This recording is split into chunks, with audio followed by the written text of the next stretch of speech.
It's been 2 months coming, but it is finally time for me to come back and prove that this is in fact a series and not just a one-off video.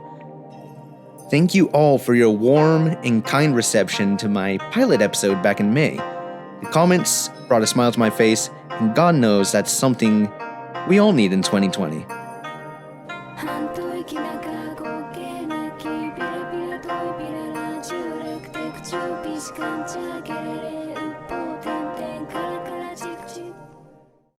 And here we are, Lesson 1.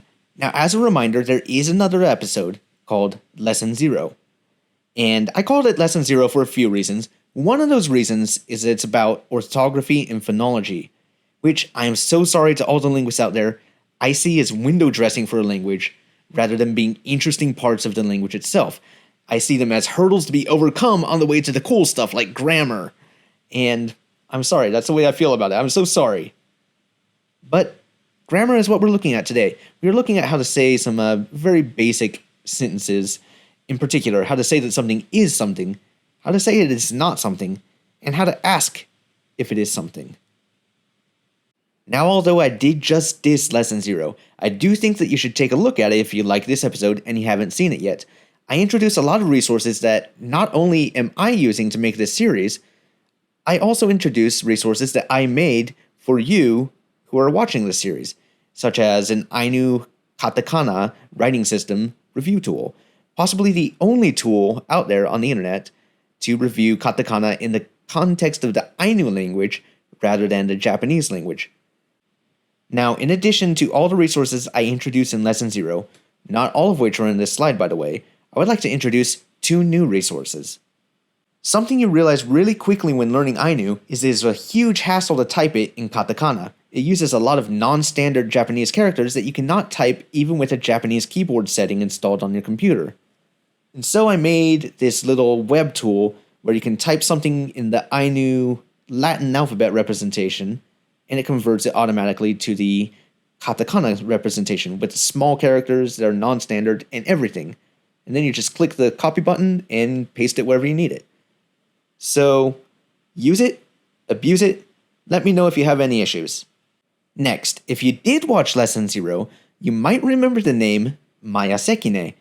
Her voice work will be all over this series because she was involved in the STV Radio Ainu course when I discovered it in 2018, and she's also one of the 3 voices in the accompanying CD for the textbooks I'm using as the foundation for this course. Now it turns out, she has a YouTube channel called Sito Channeru, which I will link to in the description below. Now, about a week ago, she released her first ever English video, and she's starting a series to teach about the Ainu language and culture in English.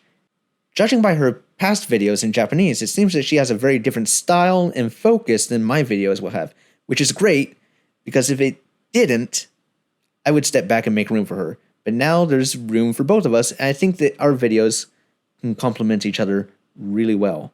So please subscribe to her and keep an eye out for her English videos. Tell her 29 sent you. That won't mean a thing to her because she doesn't know who I am. But anyway, one last thing. It should go without saying, but she is non-native, but she's a fluent speaker of Ainu, and her family is Ainu, who are also fluent speakers. And when our content contradicts each other, she's right, I'm wrong. All right, let's start the lesson. The Ainu language, like the plurality of all languages on Earth actually, is an SOV language, subject, object, verb. So you don't eat a pizza, you a pizza eat. Okay, and so with that in mind, we are ready to look at simple declarative sentences, such as this one shown below, meaning this is atus. タンペあったしね. Okay, so in this, tampe, sometimes just tampe with one A, means this, or rather, this thing, literally. Atus is a material that comes from inner tree bark, but it also refers to the clothing made from that material, as shown in this picture. And the last word, ne, is the word of the day, because it is the copula. It means to be, or in this context, it means is.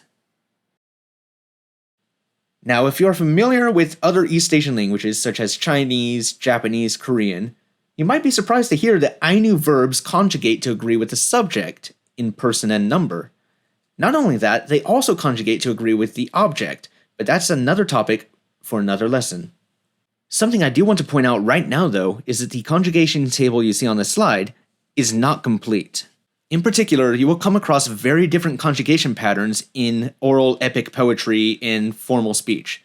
We will get to those when we're ready for them at a later date, but for now, let's just be satisfied with this simple 6-cell table. I don't have good audio of someone just reading off this table, so I'm going to read it myself with my non-native accent. I believe my pronunciation will be good enough to get across.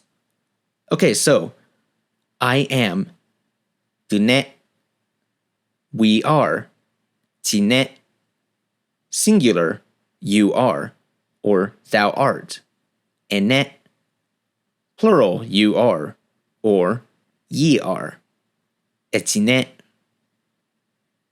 Note that for etine, the accent does not shift. Eti is one of those prefixes that does not affect the accent. Okay. Third person. He, she, it is. Ne. Plural is the same. Ne. They are. Okay, now a couple of example sentences of different conjugations. Both pronounced by me, so again, both possibly not perfect, but I think good enough. First off, I am Nick. Tani nikkuku ne. You are a fool. Eani haitakura ne. Now, if you felt that that was a little redundant, you're right. The subject pronouns here, tani and eani, are not necessary because the subject is fully specified by verb conjugation alone, but you can include the pronouns for emphasis, just like in a language like Spanish, Latin, and many others. Now, if you're really quick on the pickup, you might be looking at the pronouns, tani and eani, and thinking, those look a bit like conjugated verbs themselves. And you're kind of right. There are conjugated verbs in those words. And then there's another element attached to the end of them. So Ainu is going to have a lot of things like that. Look forward to it. Alright, so now we know how to say that something is something. Noun plus conjugated form of ne. How do you ask if it's something? Well, that's really simple. You take the statement and just add the particle ya to the end. So, in this example, 담배 부끄사네요. is this Siberian onion? And to answer in the affirmative, you can either just drop the ya at the end, or you can add wa after dropping the ya. And that just softens the answers, makes it more colloquial. For example, 福さねは yes, it is Siberian onion. The yes part here, of course, is implied rather than expressed. Okay, so you can say something is something, you can ask if it's something. How do you say it is not something? Pretty easy.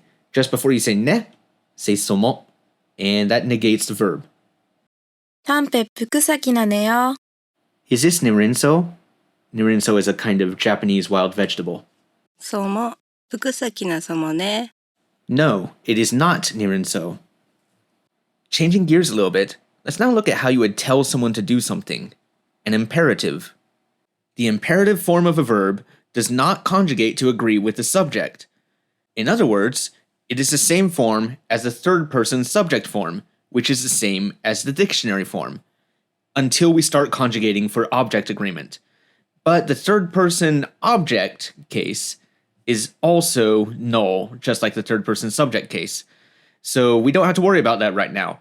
For now, the imperative form is the same as the dictionary form. So, in this example sentence, 피리카노 북사키나 파텍 numke be careful to pick only nirinso. The imperative form was nunke, which is also the third-person form. Now, this conjugates the same as the word ne. So, I pick would be kununke. You pick would be enunke in the singular, and so on. That said, you should not take it for granted that all verbs conjugate the same, because they do not. In fact, there are about 4 different conjugation classes I am aware of at this point. Finally, to negate an imperative, to make a prohibitive, To tell someone to not do something, you just put the word iteki before the verb.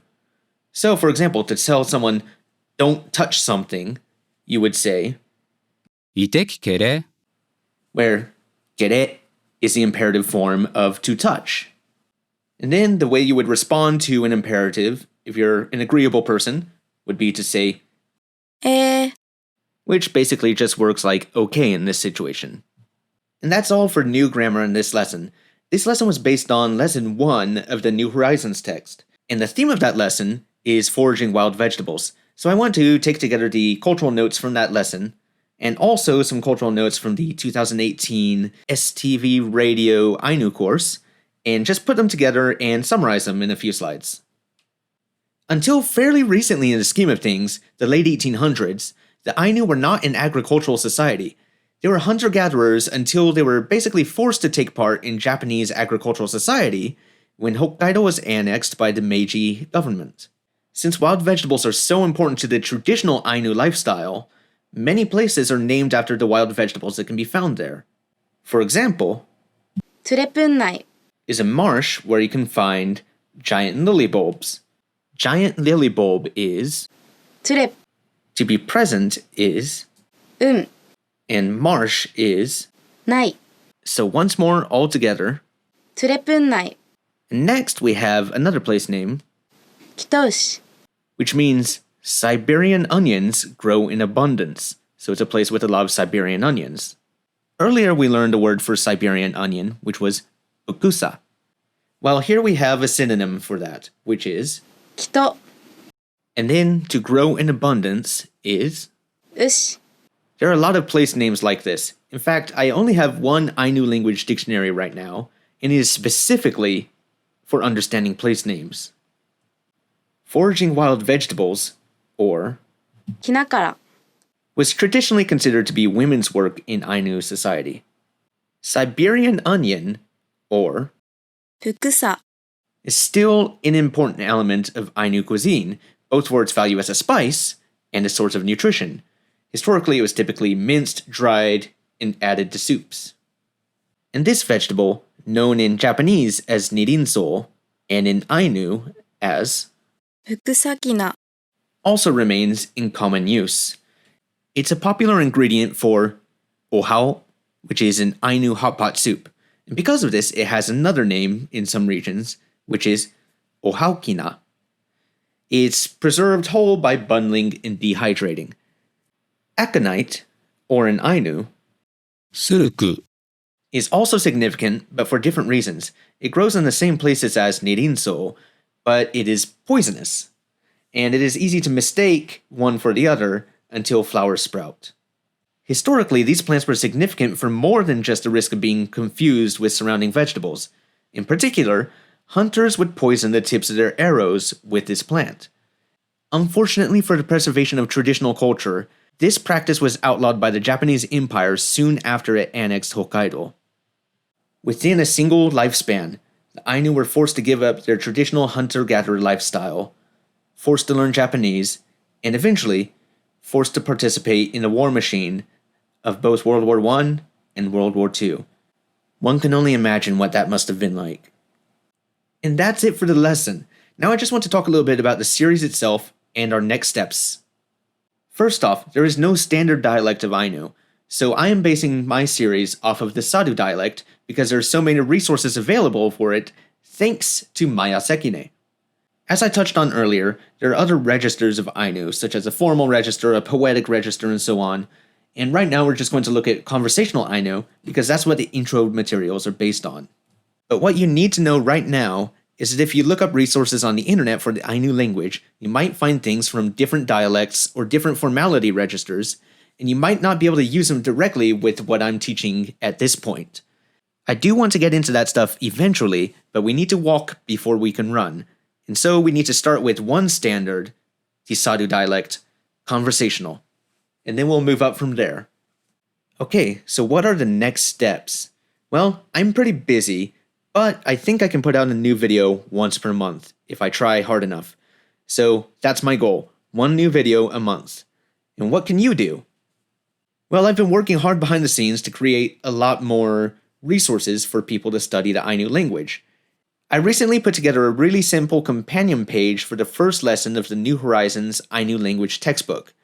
Now, as I mentioned in Lesson 0, that book is written in Japanese, so I put together an English translation of the dialogue and the vocabulary list, and I also added something that the book does not have: a conjugation table for every verb in the vocabulary list. Now, what my website does not have is the original Ainu text, because I'm trying to supplement the material, not to plagiarize it.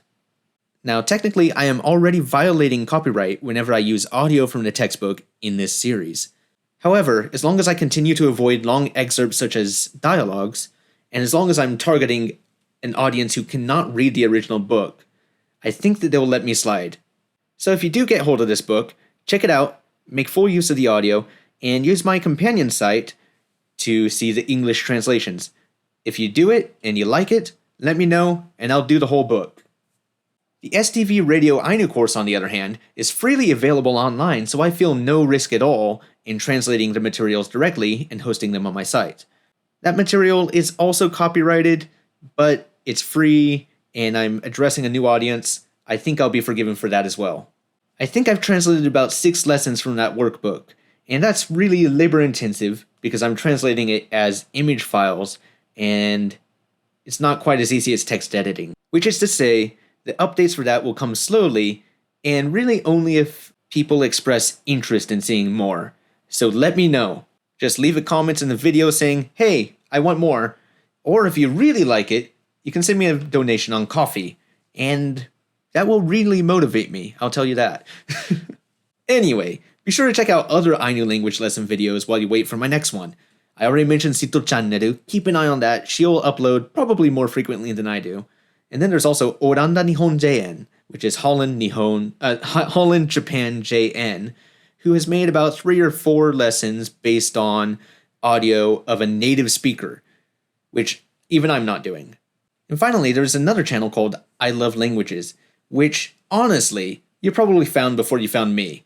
But in case you didn't, they did one video on Ainu, and it's a good primer on some basic vocabulary. Also, as a bit of a sneak peek into what we might be using after I exhaust this textbook, check out the Ainu corpus. I was blown away when I found this. This was exactly the kind of thing I wanted to make. I proposed a Fulbright study years ago, and it was for something exactly like this. And it turns out this was made a little bit before I made that proposal. So, bad luck for me, I guess. Anyway, we are finally at the end of this video.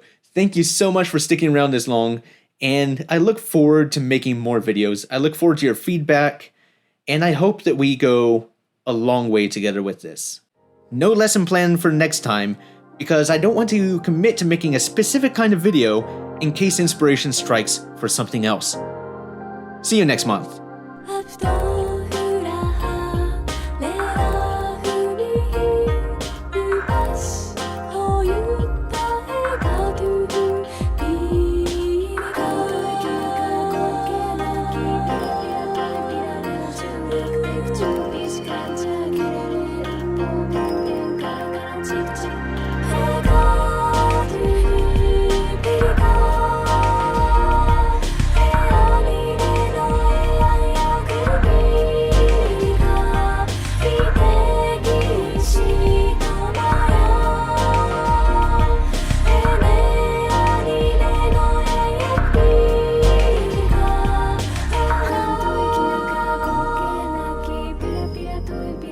Jurak tek cubis kanca